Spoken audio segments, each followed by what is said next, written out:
Hello friends, आज हमारी class है 17। हमारा आज टॉपिक रहेगा बुद्धि निर्माण और बहुआयामी बुद्धि। ठीक है, ये सीटेट का हमारा टॉपिक है, तो ये टॉपिक आपका इम्पोर्टेंट है। आज हम बुद्धि के बारे में पढ़ेंगे कि बुद्धि होती क्या है, इसकी परिभाषाएं और इसके सिद्धांत जो मोस्ट इम्पोर्टेंट है। इसमें से क्वेश्चन आता है आपका एग्ज़ाम के अंदर। ठीक है, तो नाउ स्टार्ट करते हैं। जिसको भी वीडियो पसंद आए वो इसको लाइक शेयर सब्सक्राइब करना ना भूलें। तो नाउ स्टार्ट। बुद्धि निर्माण व बहुआयामी बुद्धि, construct of intelligence and multi dimensionally intelligence. ठीक है, तो सबसे पहले हम पढ़ेंगे बुद्धि के बारे में कि बुद्धि होती क्या है। तो आपका जो बुद्धि है, बुद्धि एक मानसिक शक्ति है। ठीक है, क्या है वो? एक जो बुद्धि होती है, इंटेलिजेंसी होती है, वो एक मानसिक शक्ति होती है जो हमें चीज़ों को समझने, उनमें संबंध खोजने, तर्क करने व नई परिस्थितियों के साथ अनुकूलित होने में मदद करती है। कहने का मतलब ये है, इंटेलिजेंसी वो चीज़ वो होती है, वो मानसिक शक्ति होती है जो हमें कोई भी चीज़ है, ठीक है, किसी भी तरीके की चीज़ है, उसको समझने में, उसके संबंध में, उससे रिलेटेड जो भी तथ्य होते हैं, तर्क होते हैं या नई परिस्थिति होती हैं, उनके साथ क्या करती है, अनुकूलित होने में क्या करती है, हमारी हेल्प करती है, हमारी मदद करती है।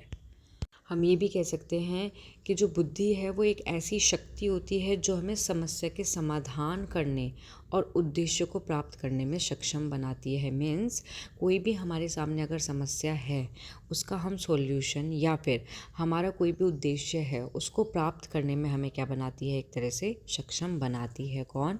बुद्धि। और आपका मोस्टली ये भी देखा गया है, आपने भी शायद नोटिस किया हो कि बुद्धि एक ऐसा मानसिक तत्व है, या मानसिक शक्ति की बात की गई है, एक तरह से मानसिक तत्व है जिसके कारण क्या होता है, अगर दो बच्चे, ठीक है, कोई भी अगर दो बच्चे हैं एक्स वाई, ठीक है, एक्स वाई, कोई भी दो बच्चे हैं, तो दो बालक को अगर हम एक ही ढंग से पढ़ा रहे हैं, ठीक है, लेकिन उनके समझने के स्तर में क्या होता है, अंतर आ जाता है। कोई जल्दी सीखता है, कोई लेट सीखता है, कोई नॉर्मल तरीके से सीखता है। तो जिसके कारण क्या होता है, दो व्यक्ति की जो स्मरण शक्ति में क्या होती है, एक तरह से विभिन्नता दिखाई देती है। ये भी बुद्धि के कारण ही होता है। किसी की बुद्धि अच्छी होती है, किसी की कम होती है। तो जिसकी अच्छी होती है, प्रतिभाशाली जो बालक होता है, जो या जो श्रेष्ठ बुद्धि होती है, वो बच्चा जल्दी समझ जाता है। लेकिन जिसकी मंद बुद्धि होती है और मंद बुद्धि होती है, मूड बुद्धि होती है, वो क्या है, वो थोड़ा लेट समझता है। तो दोनों में क्या पाई जाती है, भिन्नता पाई जाती है। अब किसके कारण? बुद्धि के कारण, इंटेलिजेंसी के कारण, राइट। तो ये है आपका बुद्धि। नेक्स्ट आगे आता है इसकी परिभाषा। तो इसकी परिभाषा है टर्मन के अनुसार। किसके अनुसार? टर्मन के अनुसार। टर्मन कहते हैं कि बुद्धि अमूर्त विचारों के संदर्भ में सोचने की योग्यता है। कि जो अमूर्त विचार होते हैं, जो हम अमूर्त क्या होते हैं, जो हम दिमाग में ही अपने कुछ भी विचार बना लेते हैं, ठीक है, किसी की छवि को देखकर उसके बारे में हम विचार बना लेते हैं। तो सोचने की क्या है, ये एक तरह से योग्यता है। ये किसने कहा है? टर्मन के अनुसार। ओके। सेकंड आती है आपकी वुडवर्ड के अनुसार। वुडवर्ड कहते हैं, वुडवर्ड कहते हैं बुद्धि के बारे में कि बुद्धि कार्य करने की एक विधि है। क्या है? जो बुद्धि है वो कार्य करने की क्या है? एक विधि है। नेक्स्ट आते हैं बिने। बिने के अनुसार क्या है बुद्धि? बुद्धि इन चार शब्दों में निहित है। बिने ने कहा है कि जो बुद्धि होती है, इंटेलिजेंसी होती है, वो चार शब्दों में ही निहित है। फर्स्ट इज ज्ञान, आविष्कार, निर्देश और आलोचना। ओके। नेक्स्ट आता है आपका बुंडरो। बुंडरो कहते हैं बुद्धि ज्ञान अर्जन करने की क्या है? क्षमता है आपकी। ओके। क्या है बुद्धि? ज्ञान अर्जन करने की क्या है? एक तरह से क्षमता है। ओके, क्लियर हुआ? नाउ 5 एक और लिख लो आप इसकी डेफिनेशन, वो भी इम्पोर्टेंट है। 5 डेफिनेशन लिखो क्रूज के अनुसार। ठीक है, क्रूज कहते हैं कि बुद्धि नई और विभिन्न विभिन्न प्रकार की पारिस्थिति परिस्थितियों परिस्थितियों परिस्थितियों में अच्छी प्रकार समायोजन की योग्यता है। अच्छी प्रकार समायोजन की योग्यता है। ठीक है, क्लियर हुआ कि क्रूज कहते हैं बुद्धि नई और विभिन्न प्रकार की परिस्थितियों की अच्छे प्रकार की क्या है, एक तरह से समायोजन की योग्यता है। तो ये क्रूज कहते हैं बुद्धि के बारे में। ओके, नाउ नेक्स्ट आती है हमारी हेडिंग। नेक्स्ट हेडिंग आती है हमारी बुद्धि की विशेषताएं। तो बुद्धि की विशेषताएं में हमारा फर्स्ट पॉइंट आता है, फर्स्ट पॉइंट इज तर्क रूप से सोचने की क्षमता। ठीक है, तो इसमें है हमारा तर्क रूप से सोचने की क्षमता। ये बुद्धि की विशेषता कैसे है कि जो बुद्धि है वो व्यक्ति को तार्किक रूप से सोचने के लिए, अवधारणा को समझने के लिए और विचारों को व्यवस्थित करने में क्या है, एक तरह से सक्षम बनाती है। कि जो इंटेलिजेंसी है वो किसी भी व्यक्ति को तार्किक रूप से सोचने के लिए और अवधारणा समझने के लिए, ठीक है, या फिर विचार को व्यवस्थित करने में क्या बनाती है, सक्षम बनाती है। क्लियर। नेक्स्ट आती है इसकी नेक्स्ट विशेषता है अमूर्त चिंतन। तो जो बुद्धि होती है वो व्यक्ति को जो अमूर्त अवधारणाएं होती हैं, विचार होते हैं, सिद्धांत को समझने में और उनके साथ काम करने को क्या करती है कि क्षमता को प्रदान करती है। ठीक है, अमूर्त चिंतन का यही है कि जो अवधारणाएं होती हैं, अमूर्त विचार जो होते हैं, सिद्धांत होते हैं, उनको समझने में और उनके साथ काम करने की क्षमता प्रदान करती है आपकी क्या, इंटेलिजेंसी। ठीक है, तो ये मैंने सिर्फ हेडिंग लिखी हैं और जो मैं ओरली बोल रही हूँ आप इसको नोट कर सकते हो। क्यों? क्योंकि इन फ्यूचर क्या है कि अगर आपने जैसे पढ़ा ये टॉपिक, आप ये हेडिंग देखोगे तो आप कभी कभी भूल जाते हैं, हो जाता है बहुत टाइम बाद जैसे पढ़ते कि अमूर्त चिंतन क्या था या जो भी है। तो जो मैं ओरली बोल रही हूँ उसको लिख लोगे आप, तो आपको दोबारा वीडियो देखने की ज़रूरत नहीं पड़ेगी। आप सिर्फ अपने शॉर्ट नोट्स देखोगे एंड देन एग्ज़ाम देने चले जाओगे। ठीक है, तो उसके बाद नेक्स्ट आता है हमारा अनुभव से सीखना। कि जो बुद्धि है वो व्यक्ति को अपने अनुभव से सीखने और ज्ञान प्राप्त करने के लिए या फिर भविष्य में बेहतर निर्णय लेने के लिए, कि भविष्य में हमें कोई भी निर्णय लेना है, अच्छा निर्णय लेना है, कोई फैसला करना है, उस सब चीज़ में हमारी हेल्प करती है। बच्चों के साथ ये हो सकता है कि जो बालक होते हैं, ठीक है, हमने 12th पास, आपने देखा होगा 12th पास कर ली, तो हम क्या भविष्य में कुछ भी निर्णय लेते हैं कि भाई हमें इस लाइन में जाना है या उस लाइन में जाना है या हमें ये चीज़ पढ़नी है नहीं पढ़नी है। तो हम क्या करते हैं, एक तरह से बेहतर निर्णय तो सोचते हैं कि भाई ये चीज़ करेंगे तो बहुत बढ़िया रहेगा। तो इस तरीके से तो अपने अनुभव से सीखते हैं, ज्ञान प्राप्त करते हैं इसमें। तो ये होती है बुद्धि की विशेषता में अनुभव से सीखना। क्लियर। नेक्स्ट आता है आपका पर्यावरण के साथ अनुकूलन। तो जो बुद्धि है वे व्यक्ति को अपने आसपास के जो भी, पर्यावरण का मतलब यही है कि जो आसपास का जो वातावरण होता है ना, आसपास का जो वातावरण है, ठीक है, कि आसपास का जो वातावरण के साथ प्रभावी ढंग से क्या बनाती है, एक तरह से तालमेल करना और नई परिस्थिति से निपटने में क्या करती है, सक्षम बनाती है। पर्यावरण में अनुकूलन का मतलब ही ये है, ठीक है, कि व्यक्ति के जो भी आसपास का जो वातावरण है या फिर नई परिस्थिति हैं उनसे निपटने में क्या करती है, सक्षम बनाती है। क्लियर। नेक्स्ट आता है आपका नेक्स्ट इज़ है आपका ज्ञान व समझ। ओके, तो ज्ञान और समझ में क्या है कि जो बुद्धि है वो व्यक्ति को ज्ञान प्राप्त करने में, उसको समझने में और उसका उपयोग करने की क्षमता जो है प्रदान करती है। कि व्यक्ति को कोई भी ज्ञान हम प्राप्त कर सकते हैं, कैसे? बुद्धि से तो प्राप्त कर सकते हैं। बुद्धि नहीं है तो हम कैसे ज्ञान प्राप्त करेंगे?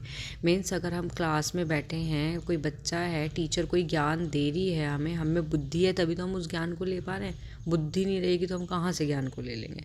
तो ज्ञान को प्राप्त करना, उसको समझना, उसका यूज़ करना, कि हम उस ज्ञान को कहाँ यूज़ कर रहे हैं, करने की जो है एक तरह से क्षमता प्रदान करती है। ठीक है। नेक्स्ट आता है हमारा आत्म जागरूकता। कि जो बुद्धि है वो व्यक्ति को अपनी क्षमता और सीमा के बारे में जागरूक होने में मदद करती है। ठीक है। नेक्स्ट आता है रचनात्मकता।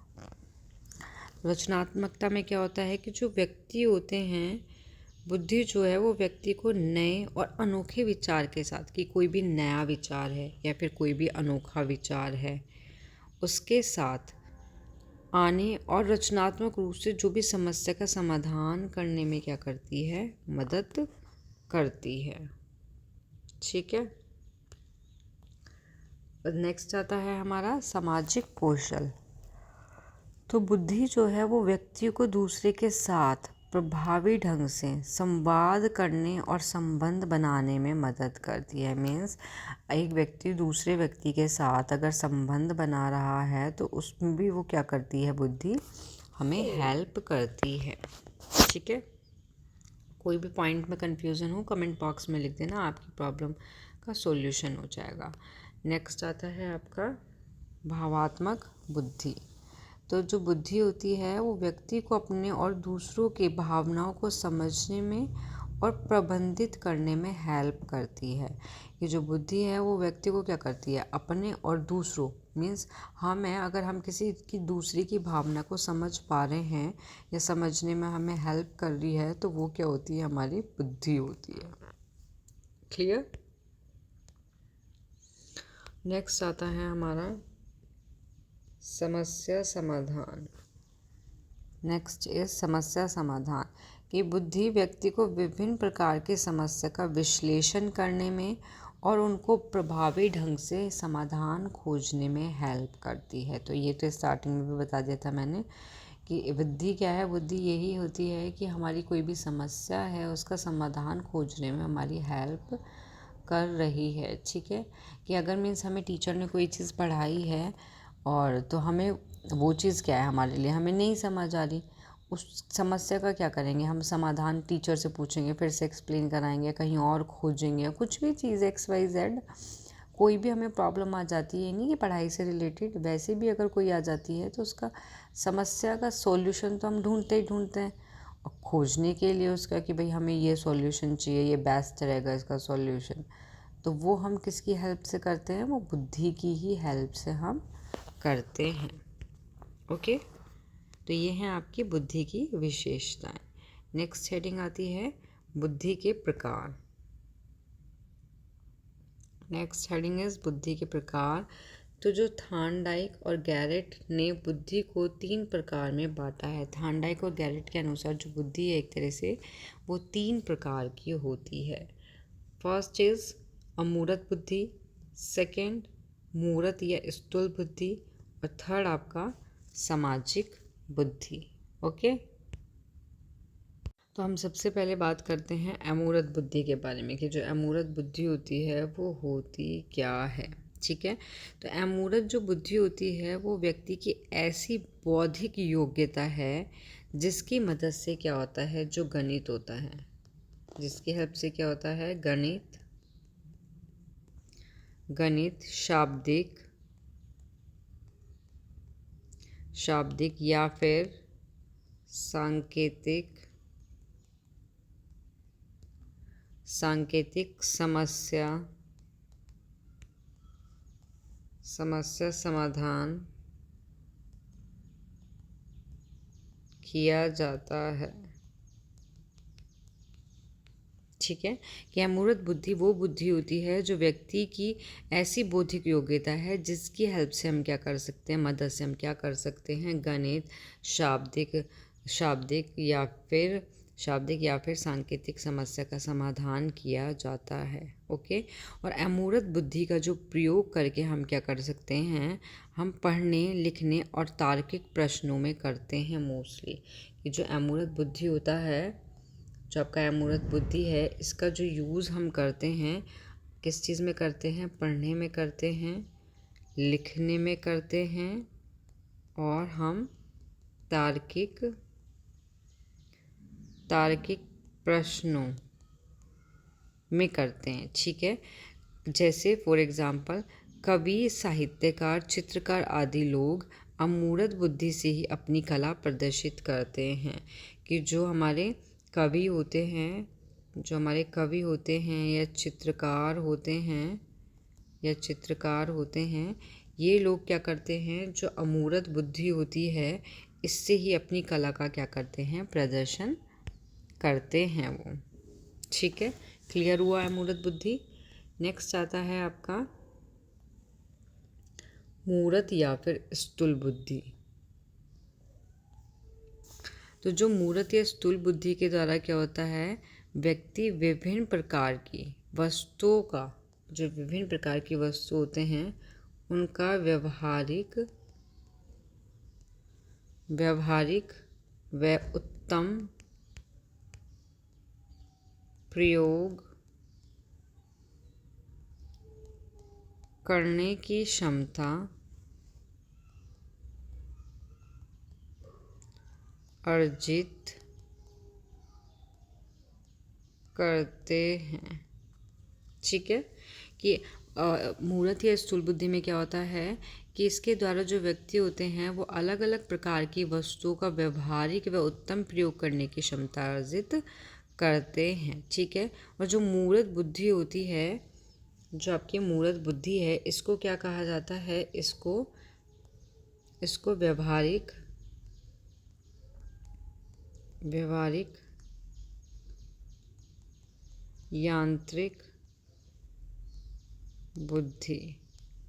व्यवहारिक यांत्रिक बुद्धि भी इसको कहा जाता है। और हम अपने दैनिक जीवन के ज़्यादातर जो कार्य होते हैं, जो हमारे दैनिक जीवन में मोस्टली काम किए जाते हैं, वो मूर्त बुद्धि की सहायता से ही किए जाते हैं, या मूर्त बुद्धि की सहायता से ही हम करते हैं। किसको, दैनिक जीवन के कार्यों को।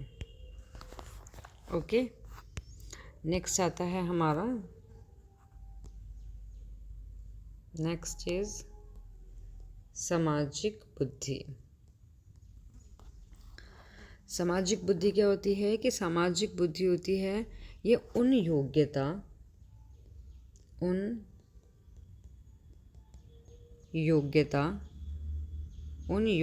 से, उन बौद्धिक योग्यता से जिसका उपयोग कर व्यक्ति सामाजिक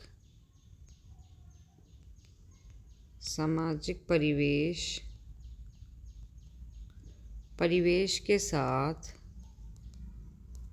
समायोजन स्थापित करता है। क्या करता है, समायोजन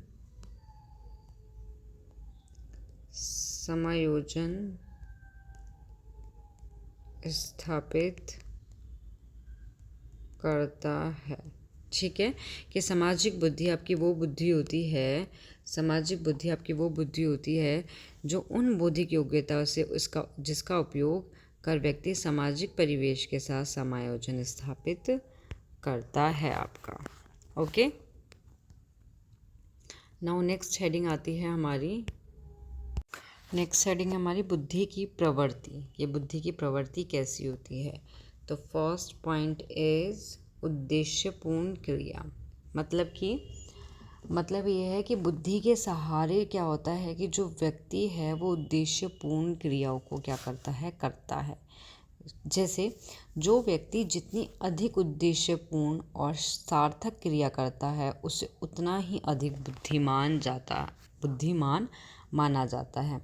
व्यक्ति, कहने का मतलब यही है कि व्यक्ति जितनी अधिक उद्देश्यपूर्ण क्या करेगा, उद्देश्यपूर्ण क्रिया करेगा ना, उसको उतना ही अधिक क्या माना जाएगा, उसको उतना ही अधिक बुद्धिमान माना जाएगा। कि उतना ही अधिक क्या है, बुद्धिमान है आपका। ओके, नेक्स्ट आता है इसमें जन्मजात। जन्मजात का मतलब है कि बुद्धि एक क्या है, जन्मजात योग्यता है। बुद्धि क्या होती है, वो वंशानुक्रम द्वारा निर्धारित होती है। किसके द्वारा निर्धारित होती है, किसके द्वारा निर्धारित होती है, वंशानुक्रम, वंशानुक्रम के द्वारा निर्धारित होती है।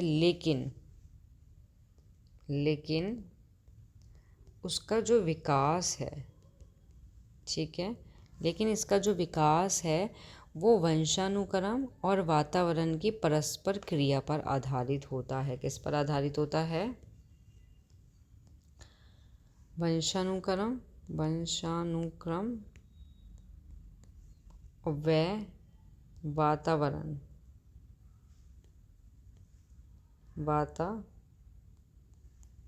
वातावरण वातावरण की परस्पर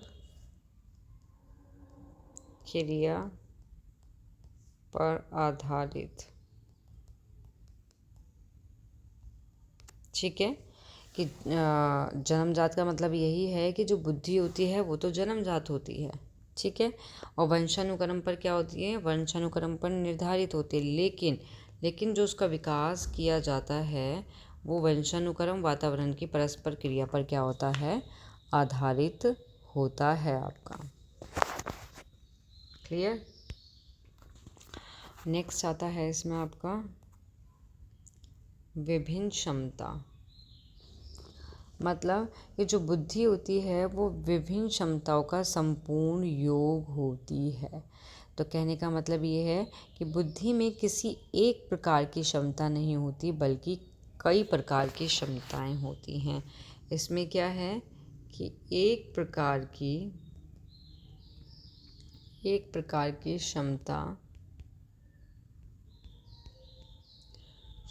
नहीं होती बल्कि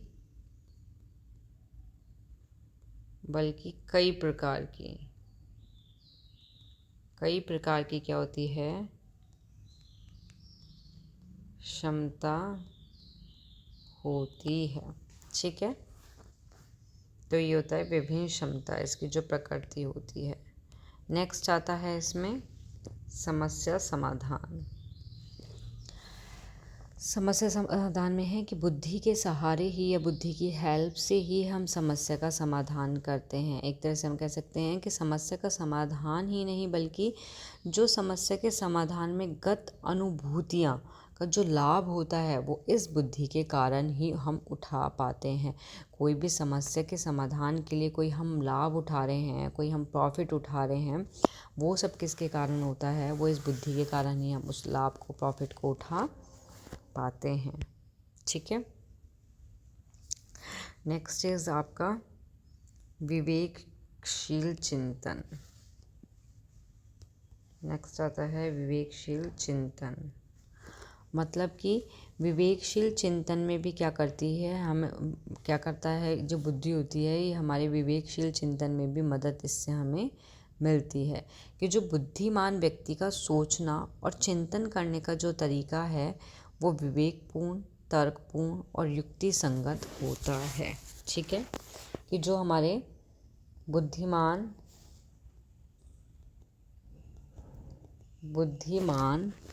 जो भी हमारे बुद्धिमान व्यक्ति का सोचने व चिंतन करने का तरीका कैसा होता है, विवेकपूर्ण,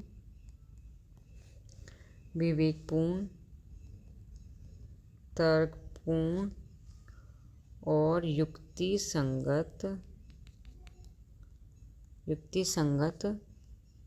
होता है। ठीक है, तो विवेकशील चिंतन का मतलब यहाँ पर यही है कि जो बुद्धि है, बुद्धि से ही व्यक्ति में विवेकपूर्ण चिंतन जो है वो मिलता है, या विवेकशील जो चिंतन है उसमें हेल्प मिलती है। और बुद्धिमान व्यक्ति का जो सोचने का, चिंतन करने का जो तरीका होता है वो कैसा होता है, विवेकपूर्ण, तर्कपूर्ण और युक्ति संगत आपका होता है। क्लियर। नेक्स्ट आता है बुद्धि मापन। नेक्स्ट इज आपका बुद्धि मापन।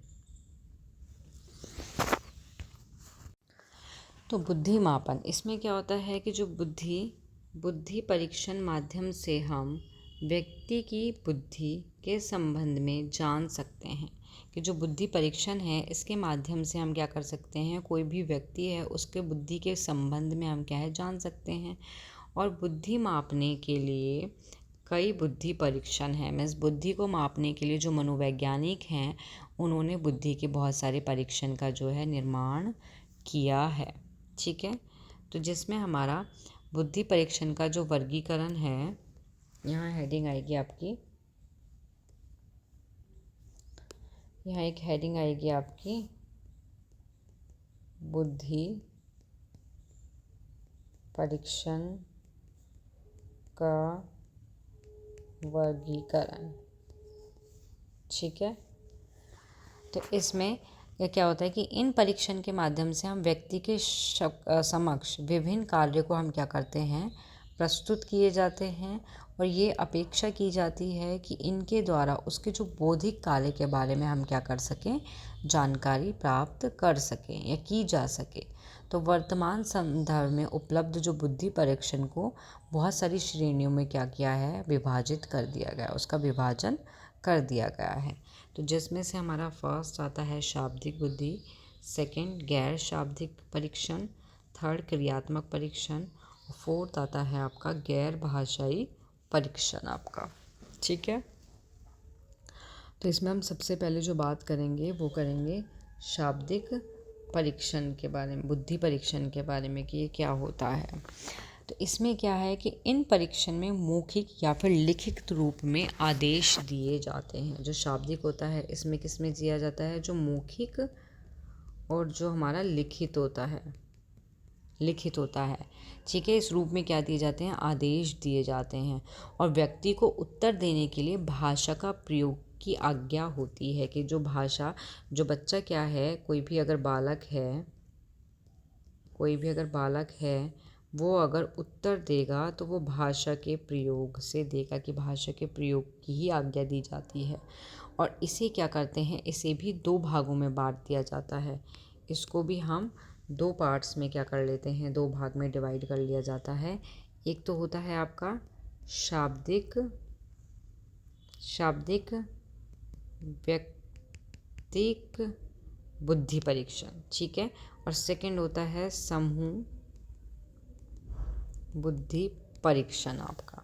ओके, तो शाब्दिक व्यक्तित्व बुद्धि परीक्षण और दूसरा होता है समूह बुद्धि परीक्षण। और इसमें क्या होता है, इन परीक्षण में मौखिक लिखित रूप में आदेश दिए जाते हैं और बच्चा जो उत्तर दे रहा है, व्यक्ति जो उत्तर दे रहा है, उसमें भाषा के प्रयोग की आज्ञा दी जाती है। सेकेंड इज आता है इसमें गैर शाब्दिक परीक्षण। इसमें ऐसी क्रियाएं होती हैं जिनमें भाषा का प्रयोग आवश्यक नहीं होता। इसमें क्या है, जो भाषा का प्रयोग जो है वो आवश्यक नहीं होता, ठीक है। नेक्स्ट इज आता है आपका क्रियात्मक परीक्षण। इसमें क्या होता है, इस परीक्षा सामग्री सिर्फ ठोस वस्तु पर आधारित होती है। किस पर, जो ठोस वस्तु होती हैं उस पर क्या होती है, आधारित होती है। और जो परीक्षक के द्वारा संकेत या फिर इशारे में समझाया जाता है। किस में समझाया जाता है, इसमें संकेत या फिर इशारे में समझाया जाता है, ठीक है। और ये परीक्षाएं व्यक्तिगत होती हैं, इन्हें ग्रुप परीक्षा में प्रयुक्त नहीं किया जाता। जैसे हमारा शाब्दिक वाला था उसको हमने समूह में भी हमने उसको बांट दिया था, लेकिन जो हमारी क्रियात्मक परीक्षण होता है ये क्या होती है, व्यक्तिगत होती है, इसको हम ग्रुप परीक्षा में प्रयुक्त नहीं करते, ठीक है। और 3 प्रसिद्ध क्रियात्मक बुद्धि परीक्षण हैं कोई, ठीक है। 3 क्रियात्मक क्या है, बुद्धि परीक्षण हैं, कौन कौन से हैं आपके?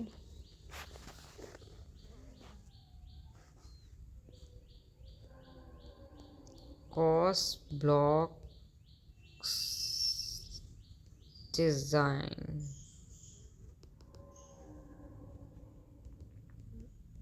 डिज़ाइन टेस्ट, ठीक है। ठीक है, तो इसमें कॉल्स ब्लॉक डिज़ाइन जो टेस्ट होता है, इसमें क्या होता है कि इसमें व्यक्ति को रंगीन डिज़ाइन वाले कार्ड को देकर रंगीन ब्लॉक्स या फिर क्यूब को उसी तरह से व्यवस्थित करना होता है। ये एक ऐसा परीक्षण है जो स्थानिक दृश्य क्षमता और मोटर कौशल का मूल्यांकन करता है। एक तरह से हम कह सकते हैं मोटर स्किल जो होती हैं, और क्या होती है हमारी जो मोटर स्किल, ठीक है, और जो हमारी स्पेक्टियल विजुअल एबिलिटी जो होती है, उसको क्या करता है, उसका मूल्यांकन करता है। और इस परीक्षण का उद्देश्य होता है कि इस मानसिक रूप से घुमाने और समझने की क्षमता का आकलन करना, कि वस्तु का मानसिक रूप से क्या है, घुमाना और उसको समझने की क्षमता का आकलन करना। और इसमें 16 रंगीन क्यूब्स और 17 कार्ड होते हैं जिन पर रंगीन डिज़ाइन बने होते हैं। इसमें कितने, इसमें आपके 16 रंगीन क्या होते हैं, क्यूब्स होते हैं, ब्लॉक होते हैं, और 17 क्या होते हैं, कार्ड्स इसमें होते हैं। क्वेश्चन कुछ भी आ सकता है, कॉल्स ब्लॉक डिज़ाइन टेस्ट में कितने क्यूब होते हैं, कितने कार्ड्स होते हैं, या फिर किसका मूल्यांकन होता है, इसमें ये सारी चीज़ें इसमें आती हैं, ठीक है। इसका सेकंड आता है आपका, सेकंड इज इसका आपका पास अलोंग टेस्ट होता है आपका, ठीक है। तो पास अलोंग जो टेस्ट है, ये क्या है कि पास करने के लिए टेस्ट देने का मतलब यही है कि किसी भी परीक्षा में सफल होना, या फिर अलग अलग तरह के टेस्ट होते हैं जिसकी योग्यता परीक्षण, ड्राइविंग टेस्ट और व्यक्तिगत परीक्षण, इन टेस्ट को पास करने के लिए तैयारी और अभ्यास करना ज़रूरी आपका होता है, ठीक है। और नेक्स्ट आता है आपका, इसी में आता है आपका 3 बताए थे ना मैंने कि 3 क्रियात्मक बुद्धि परीक्षण है। एक होता है आपका क्यूब कंस्ट्रक्शन टेस्ट आपका। इसमें होता है किसी भी परीक्षार्थी की बुद्धि और निर्माणता, कि ये क्या होता है, किसी भी परीक्षार्थी की जो बुद्धि होती है, निर्माणात्मक क्षमता का पता लगाने का एक तरीका होता है। इस परीक्षण में क्या होता है, परीक्षार्थी को दिए गए जो ब्लॉक होते हैं उसका इस्तेमाल करके घन बनाना होता है। ब्लॉक की हेल्प से क्या करना होता है, घन बनाना होता है। और परीक्षा के बाद घन के निर्माण की जो गुणवत्ता है और समय को मापा इसमें जाता है आपका, ठीक है। और नेक्स्ट और लास्ट आता है इसमें गैर भाषाई परीक्षण। इसमें होता है कि इस परीक्षण में जो निर्देश हैं, क्या हैं, जो निर्देश होते हैं उसको हाव भाव निर्देशन या चिंता भिन्न द्वारा दिया जाता है। और इस प्रकार के परीक्षण में परीक्षार्थी को वस्तुओं का वास्तविक जोड़ तोड़ नहीं करना होता, कि जो भी वस्तु होती हैं, जो आपकी वस्तु हैं, उसका क्या है, वास्तविक जोड़ या फिर तोड़ उनको नहीं करना होता इसमें, क्लियर। तो ये हैं आपकी बुद्धि मापन जिसके अंदर ये परीक्षण हैं कुछ, तो ये इम्पोर्टेंट हैं आपके, ठीक है। तो यहाँ आपकी क्लास होती है समाप्त। नेक्स्ट क्लास में मिलेंगे, हम इसी बुद्धि टॉपिक को कंटिन्यू करेंगे। इसमें भी हमारे बुद्धि के सिद्धांत रहते हैं और इनसे रिलेटेड कुछ महत्वपूर्ण प्रश्न जो हम नेक्स्ट क्लास में करेंगे। जिसको भी वीडियो पसंद आए वो इसको लाइक, शेयर, सब्सक्राइब करना ना भूलें। Thank you.